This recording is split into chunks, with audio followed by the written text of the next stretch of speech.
The decision landed like a silent thunderclap inside the monarchy's oldest and most sacred corridors, carrying the weight of a historic shift that no one within the palace walls could ignore.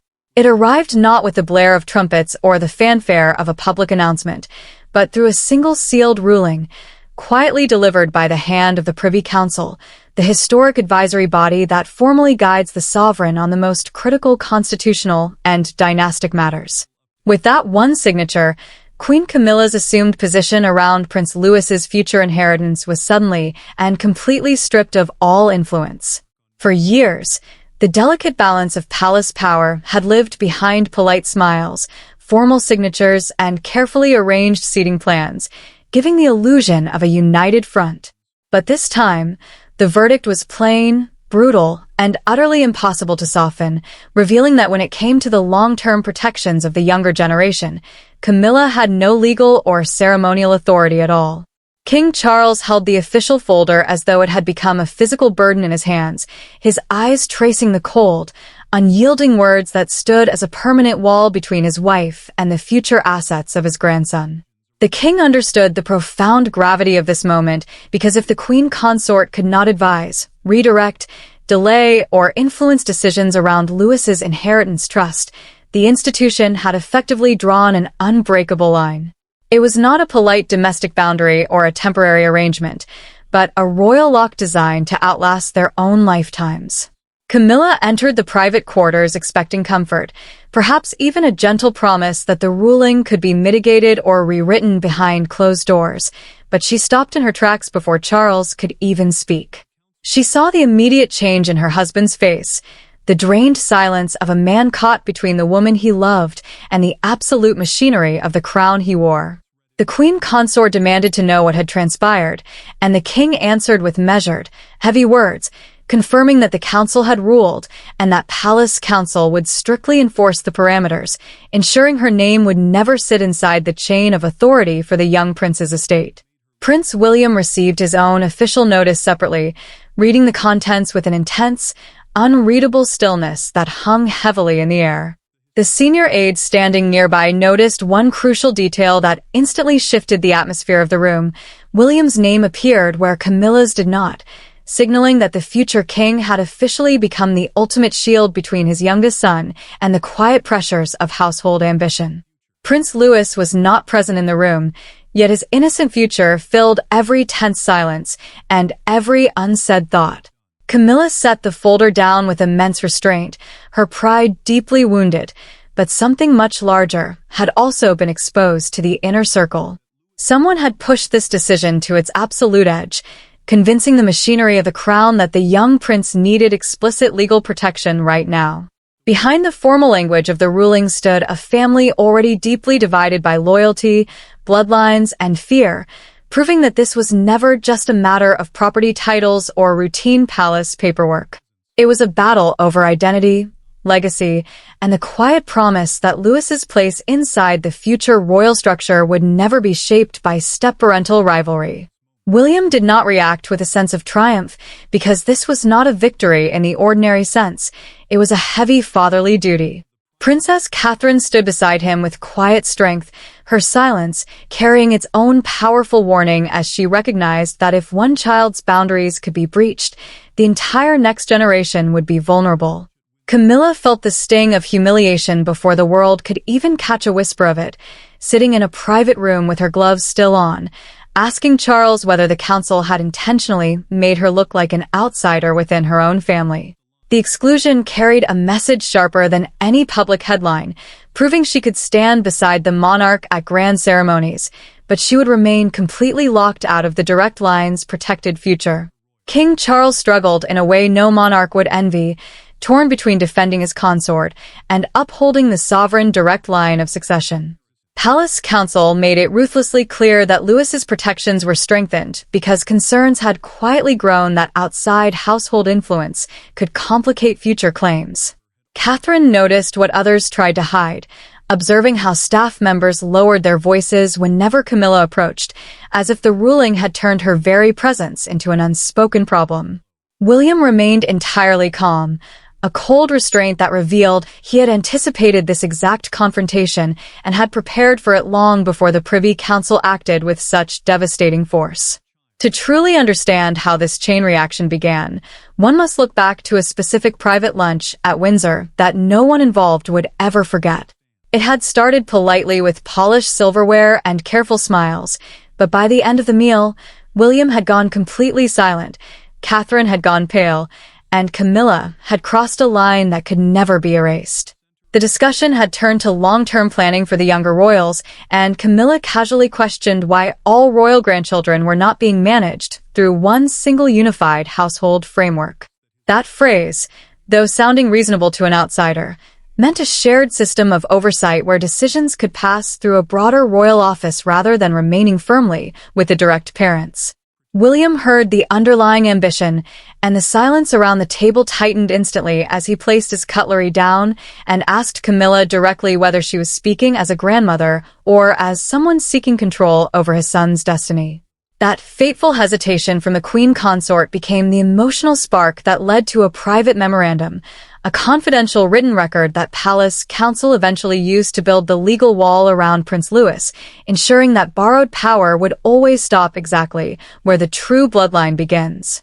Barakat Adala Penderjan Untuk Bab 2, Melanjukanalar Sarita Dari Bab, 1 Dengan Intensitas Yang Semikan Meningkat. Sesuai Dengan Permintaan Anda, Bagian ini diculis dalam versi Bahasa Inggris terlebih dahulu, diikuti langsung oleh versi terjemahan Bahasa Indonesia, disajikan tanpa jeda waktu dan tanpa sebagian, serta menjaga panjang narasi agar tetap padat dan tiba guna mendekati target karakter yang Anda inginkan. A and B. Voice-over narration. Chapter 2, Bab 2. Target. Plus or minus 8.000 karakter. Tanpa jeda waktu. Tampa Subbagian. English version. The fallout from the Windsor Memorandum did not dissipate into the heavy palace air, but instead ignited a secondary wave of strategic maneuvers that transformed the private corridors of Buckingham Palace into a silent, high-stakes psychological battlefield. Once the confidential written record of that fateful lunch was officially filed by Palace Council, the nature of the dispute shifted from an emotional family misunderstanding into an institutional security matter regarding the direct line of succession. Camilla discovered the existence of this formal documentation through a leaked staff schedule, and her immediate reaction was a volatile mix of deep betrayal and cold fury because she realized that her words were no longer just passing dinner conversations. They were now being treated as potential legal evidence of a domestic overreach. The Queen Consort demanded an immediate closed-door audience with King Charles, seeking to secure a definitive executive override that would nullify the Privy Council's growing momentum, but the King's ability to protect his wife's domestic influence was rapidly eroding under the constitutional weight of the crown.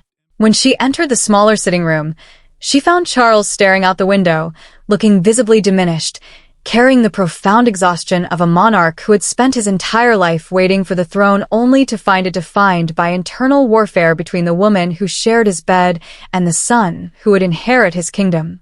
Camilla did not wait for a formal greeting, demanding to know if the king truly intended to let his own court treat her as a temporary political operative rather than the crowned queen consort of the realm, her voice tight with a lifetime of accumulated resentment from years of public scrutiny and palace isolation. Charles turned to face her with a slow, deliberate movement, his hands resting heavily on the desk as he explained that the machinery of the crown had already moved past personal preferences and that any attempt to interfere with Prince Louis's direct line protections would create a constitutional crisis that his fragile reign simply could not afford to sustain. The king's refusal to act was a devastating psychological blow to Camilla, exposing the absolute limits of her borrowed power and proving that while she could wear the historic jewelry and ride in the golden carriages, the institutional gates of the future remained firmly shut against her. Meanwhile, at Kensington Palace, Prince William was operating with a chilling, calculated precision, reviewing the newly strengthened estate access restrictions alongside his most trusted legal advisors to ensure that no loophole remained for outside household influence to exploit. The future king knew that the palace hierarchy was built entirely on precedent, and if he allowed even a single inch of authority over his youngest son's inheritance trust to be compromised for the sake of domestic peace, it would set a dangerous vulnerability that could affect the sovereign rights of all his children in the decades to come. Princess Catherine remained his most steadfast strategic partner during these intense late-night briefings, her quiet presence in the room providing a powerful grounding force as she reminded the legal team that their primary objective was not the public humiliation of the Queen Consort, but the absolute preservation of a young child's peace and emotional security. The princess understood with perfect clarity that a child's inheritance inside the royal structure was never just a matter of financial assets or historic land holdings. It was an explicit guarantee of independence, rank, and protection from the toxic rivalries that had historically torn the House of Windsor apart from the inside out. As the days progressed, the operational consequences of the Privy Council's ruling began to manifest within the daily routines of the royal household, resulting in a series of institutional corrections that felt like a succession of public slaps to Camilla's loyal staff. A highly sensitive inheritance briefing concerning the duchy assets and Prince Louis's specific future allocations was scheduled to take place in the main council chamber, an event that would normally include the presence, or at least the briefing notes, of the Queen Consort's office. However, when the final circulation list was distributed by the Secretariat that morning, Camilla's name had been completely and intentionally omitted, replaced by a cold, bureaucratic note stating that her attendance was officially not applicable under the new Direct Line Framework directives.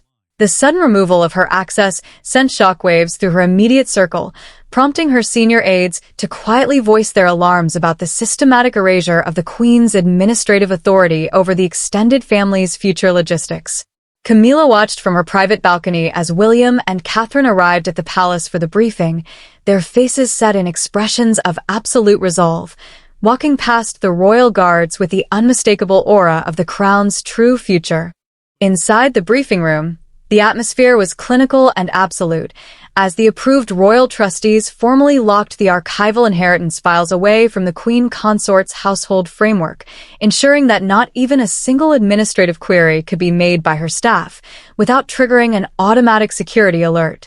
King Charles sat at the head of the table during this process, maintaining a painful, heartbreaking silence as he watched the legal architecture of his own family being redrawn by the very institution he commanded, unable to utter a single word of defense for the woman he loved because he knew the law of bloodline succession was absolute and unforgiving.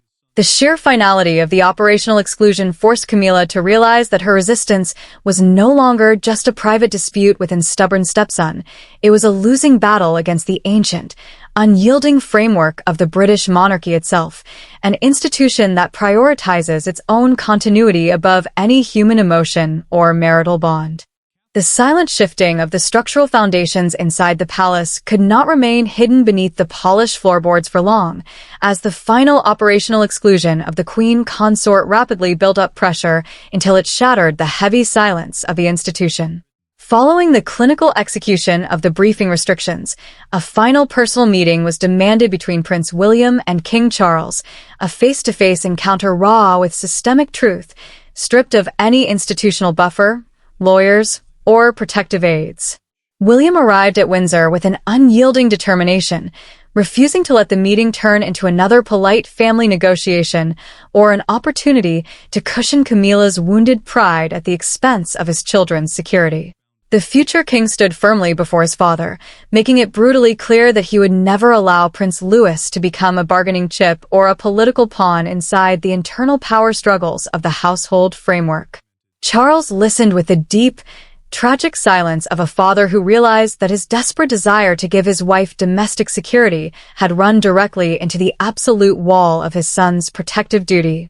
The king pleaded for a softer execution of the parameters, a compromise that might preserve the appearance of family unity before the royal staff, but William's response was immediate and devastatingly calm, stating that love, marriage, and family warmth could never be translated into institutional authority over the sovereign bloodline. In that heartbreaking moment, Charles accepted the full, unvarnished cost of the crown, realizing that the survival of the direct line of succession required the total submission of personal happiness and the definitive isolation of the queen consort from the future estate documents. But the private understanding between father and son was instantly tested when the highly classified details of the Privy Council's ruling suddenly escaped the palace walls, turning the private family trauma into a raging national judgment overnight. The morning broadcasts across the nation circled the exact same humiliating truth, dissecting Camilla's total exclusion from the inheritance trust while praising William's fierce, protective guardianship over his youngest son. Buckingham Palace scrambled to contain the media storm, issuing a dry, heavily controlled official statement confirming that all inheritance protections concerning Prince Louis would remain strictly under established direct line safeguards. The calculated omission of Camilla's name from the official release carried a message sharper than any public accusation, formally verifying to the world that she had been entirely cut out of the future administrative structure. Camilla watched the breaking news from her desk, her teacup remaining completely untouched as the front-page headlines proclaimed the victory of the bloodline over borrowed household influence. The public reaction near the palace gates was a mixture of stunned fascination and quiet approval as people openly whispered about the unbreakable boundary William had drawn to shield his family from internal rivalry. As the headlines began to slowly fade and the heavy palace doors closed once again, the ultimate reality of the verdict landed without a shred of mercy for the queen consort. Camilla sat alone in the quiet aftermath of the final briefing, no longer consumed by volatile anger, but rather by the heavy realization that the monarchy had drawn a permanent line where her influence officially stopped and Prince Louis's future began.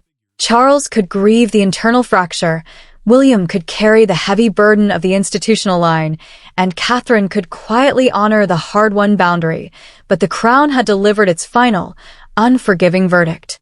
The historic ruling stood not as a temporary domestic arrangement, but as the moment the British monarchy explicitly declared that the next generation would never inherit yesterday's battles, forever locking the future of the direct bloodline behind an unbreakable wall of sovereign protection.